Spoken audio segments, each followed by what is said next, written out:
Kota. Nah, mumpung sedang ada di sini, saya akan mengajak teman-teman sobat budaya untuk berkeliling Kabupaten Kuningan.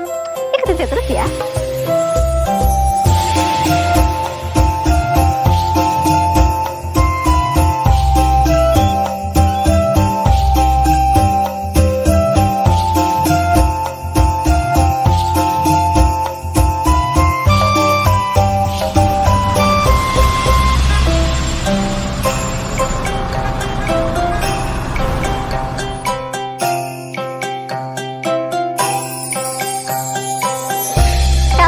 Sudah berada di titik nol Kabupaten Kuningan. Oh iya, di Kabupaten Kuningan juga terdapat salah satu bangunan berupa gedung bersejarah yang merupakan saksi bisu kemerdekaan negara Republik Indonesia.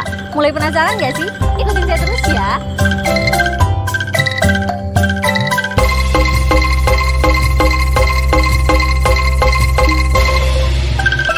Bangunan yang dimaksud kali ini adalah Gedung Naskah Linggarjati. Di sini saya nggak sendirian, saya ditemani oleh Mas Iwan sebagai pemandu di sini.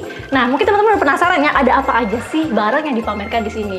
Nah, Mas Iwan tentu bisa menjelaskan. Di belakang saya nih, ada apa sih ini? Nah, ini dioramanya. Diorama ini sebagai representasi dari ruang perundingan Linggarjati. Bisa dilihat, delegasi dari Belanda, diketuai oleh Profesor Insinyur Schermerhorn. Anggotanya ada Van Pol, De Boer, dan Van Mook. Sementara delegasi dari Indonesia diketuai oleh Perdana Menteri Sultan Syahrir. Anggotanya ada Mr. Susanto Filto Projo, Dr. Adnan Kapougani, dan Mr. Muhammad Rum.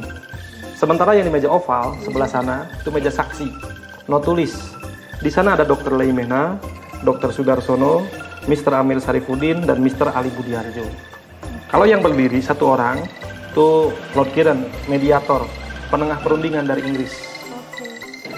Bahwa perundingan Linggarjati ini terjadi di mana Jepang waktu itu menguasai atau menduduki negara Republik Indonesia. Namun setelah itu Jepang akhirnya dibom atom oleh Amerika Serikat pada tanggal 6 Agustus. The Supreme Commander of the Allied Powers will now sign on behalf of all the nations at war with Japan. Pada akhirnya Jepang menyerah pada tanggal 15 Agustus tahun 1945. 2 hari kemudian Indonesia memerdekakan diri. Namun setelah Indonesia merdeka, Indonesia belum diakui dunia internasional.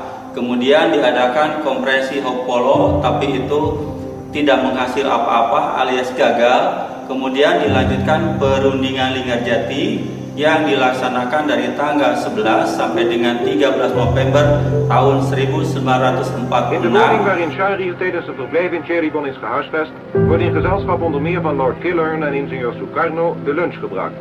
In gezelschap van de Indonesische premier Sultan Shahriar begeven de leden van de commissie-generaal zich naar het hotel in het bergoord Linggarjati bij Cheribon, waar de besprekingen plaatsvinden. Ook Sukarno, die de conferentie als waarnemer zal bijwonen. Tijdens de conferentie werd de basis gelegd voor volledige overeenstemming tussen Nederland en Indonesië.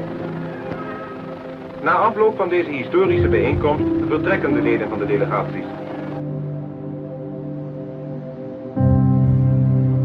Sekarang kita ke kamar tidur peserta perundingan. Oh, ini kamar-kamar tidurnya ya. Di sini juga ada foto orang Belanda. Ini Ya, Mr. Jacob. ya, Mr. Jacobus Johannes van Os. Beliau ini yang membangun rumah ini tahun 1930. Pendirinya berarti. Ya, yang bangun rumah ini. Jadi dulunya Gedung Linggarjati ini bikinan orang Belanda, rumah tinggal orang Belanda. Beliaulah yang bangun rumah ini. Oh iya, di sebelah sini ada foto seorang perempuan. Oke, ini siapa Namanya Ibu Maria Ulfa. Maria. Beliau ini Menteri Sosial pertama. Oh, Jadi Ibu Maria yang mengusulkan tempat dilaksanakan di Linggarjati. itu. Oke, ini MR ini mana Mister, tapi kan ini dia cewek, harusnya Mrs. dong. Oh, Mister yang ini. Gelar Mister apa gimana itu tuh? bukan artinya laki-laki atau tua. Apa dong? Mister di sini itu gelar akademik, artinya Meister in the Rechten. Recht dalam bahasa Belanda artinya hukum. So, sarjana hukum. Ibu Maria ini sarjana hukum perempuan pertama. Nah, terus kita lanjut kemana lagi nih, Mas Iwan? Ke ruang makan. Ruang makan. Iya. Setelah kita keliling-keliling, Kita lihat ke ruangan yang lain, tempat nyimpen barang yang masih asli. Oke. Ya berarti di sini masih bener-bener dari awal berdirinya Linggarjati sampai sekarang nih belum Ya, ada replika ya. jadi meja-meja ini, kursi-kursi ini barang-barang yang asli. Barang-barang yang pernah diduduki oleh para pejuang kita, para pendiri bangsa, founding father. Oh iya, ruang makan ini bukan ruang makan ketika perundingan. Loh, terus apa dong? Luar makan siapa nih? Ruang makan nih. Kalau ruang makan ketika perundingan, ini nggak logis. Ruangannya kecil, orangnya banyak. Oh iya bener-bener cuma 4 doang nih ya kursinya. Delegasi Indonesia dan Belanda makan minumnya di kediaman Sultan Syahrir, di rumah Sultan Syahrir, di bawah. Jadi rapat di sini, negosiasi di sini, tapi makan minumnya di sana. Di sana. Turun dulu ke bawah jalan kaki 2 km. Berarti ini hanya ruang makan untuk keluarga yang punya. Keluarga Van Os yang tahun 1930 membangun rumah ini. Oke. Kita Yuk. lanjut lagi. Ayo. Ke mana? Kita ke ruang pertemuan empat mata Presiden Soekarno. Oh, oke. Oh, di sini banyak kayak apa ya, foto-foto ya gitu ya sejarah. Di sini foto apa ya? Ini foto Sultan Syahrir sedang ngobrol santai di kediamannya. Oke. Nah, kalau ini apa nih? Kamar mandinya? Kalau ini kamar mandi hotel Oke. zaman dulu. Airnya langsung dari mata air Gunung Ciremai. Gunung Ciremainya langsung. Ya, Dingin berarti ini. sejuk. Oh, sejuk. Oke, kita lanjut masuk lagi. angin. Ruangan yang ini adalah ruang pertemuan empat mata Presiden Soekarno. Dengan Lord Killer. Ya, Oke.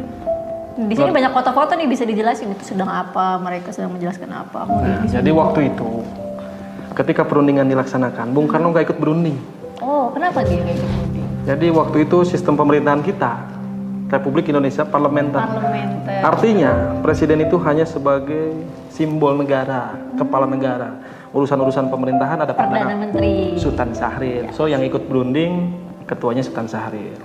Tapi sebelum perundingan dilaksanakan, Presiden Soekarno sempat singgah, mampir, duduknya di sana, Di sebelah sana. berbicara empat mata. Setelah pertemuan itu Presiden Soekarno langsung pergi, terus menginap di Pendopo Kuningan. Kuningan.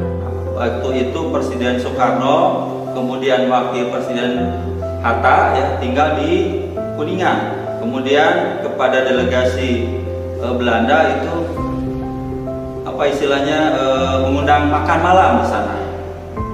Kemudian diadakan rapat pleno sekitar pukul 10.30 malam waktu itu. Dan sebelum mengusulkan Presiden Soekarno kepada Panmuk sudah bicara duluan. Bagaimana kalau kata merdeka waktu itu diganti dengan kata berdaulat, dan pada akhirnya Presiden Soekarno menyetujui. Maka selesailah hasil daripada di sini tidak selesai diselesaikan di Kuningan waktu itu pada waktu jamuan makan malam ya. Karena waktu itu Belanda tetap ya tidak mau mengganti istilah merdeka dengan kata berdaulat ya. Tanggal 15 November tahun 1946 hasil perundingan Linggarjati diparaf ya di Istana Negara Jakarta. Tanggal 25 Maret tahun 1947 hasil perundingan Linggarjati ditandatangani bertempat di Istana Negara Jakarta. Setelah penandatanganan ini, Indonesia